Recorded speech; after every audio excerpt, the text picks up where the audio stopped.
Preparing for the pilgrimage, I read Taylor Branch's trilogy about America in the King years. David Halberstam's The Children, Sweet Soul Music by Peter Gralnick. I also watched the PBS series Eyes on the Prize. I put together a songbook containing 9 chapters, and the one intentionally in the center being songs from the March on Washington, known officially as the March for Jobs and Freedom. It took place on August 28, 1963.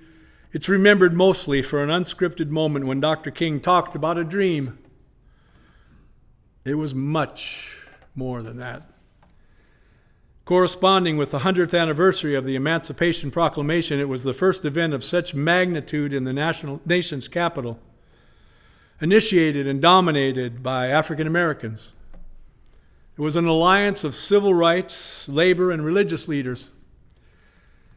There were tensions whether the focus should be on supporting civil rights legislation or raising economic and civil rights issues.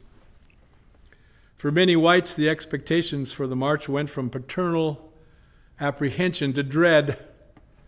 Dr. King and Roy Wilkins were grilled on Meet the Press about widespread fears that it would be impossible to bring more than 100,000 militant blacks into Washington without incident. Fear was fueled by J. Edgar Hoover of the FBI proclaiming the march as a communist endeavor. Life magazine declared the Capitol was suffering from the worst case of invasion jitters since the first Battle of Bull Run, an early civil rights and Civil War encounter fought near Washington, D.C. The Pentagon readied 19,000 troops in the suburbs, and jails shifted inmates to other prisons to make room for possible mass arrests. Alcohol sales banned. Hospitals made room for casualties by postponing elective surgeries. 1,700 extra correspondents covered the day, creating a media assembly larger than the Kennedy inauguration. 2,000 buses, 21 chartered trains, 10 chartered airlines, and uncountable cars converged on Washington, D.C. 250,000 were there. 60,000 of them white. Celebrities plentiful. Gospel legends Mahalia Jackson and Marian Anderson sang. That Joan Baez and Bob Dylan and Peter, Paul, and Mary also performed added credence to the complaint that there were too many white performers and not enough group participation. Demonstrators marched from the Washington Monument to the Lincoln Memorial.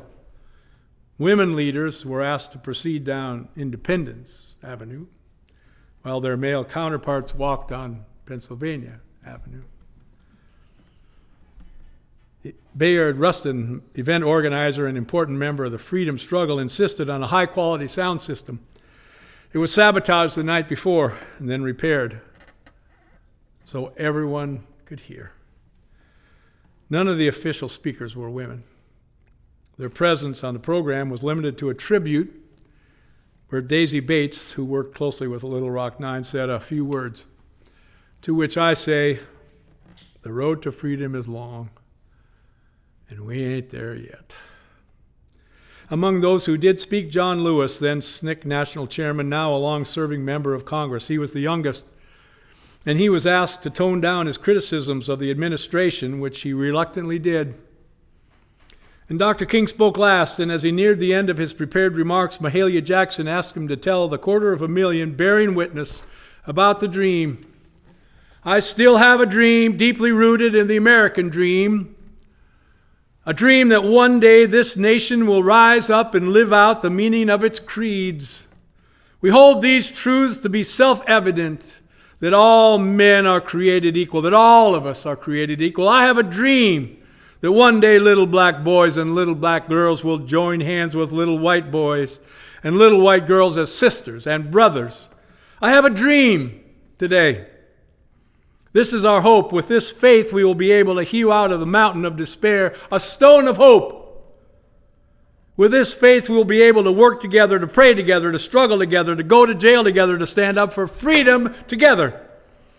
Knowing that we will be free one day, the day when all of God's children will be able to sing with new meaning, my country, 'tis of thee, sweet land of liberty, of thee I sing.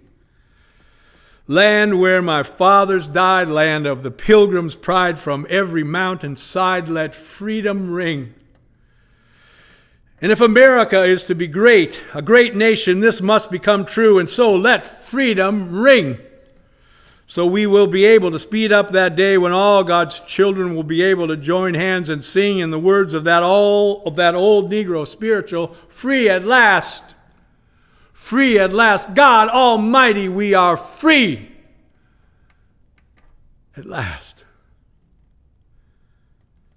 When President Kennedy welcomed the leaders into the White House after the event, the nation was alive with hope. Hope riddled with despair. Less than 3 weeks later, when another bomb went off in Birmingham, 4 young girls in the basement of a church were dead.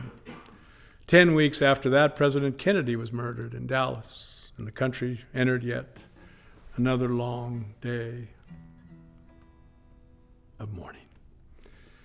We shall not be moved. We shall not be moved like a tree standing by the water. We shall not be moved.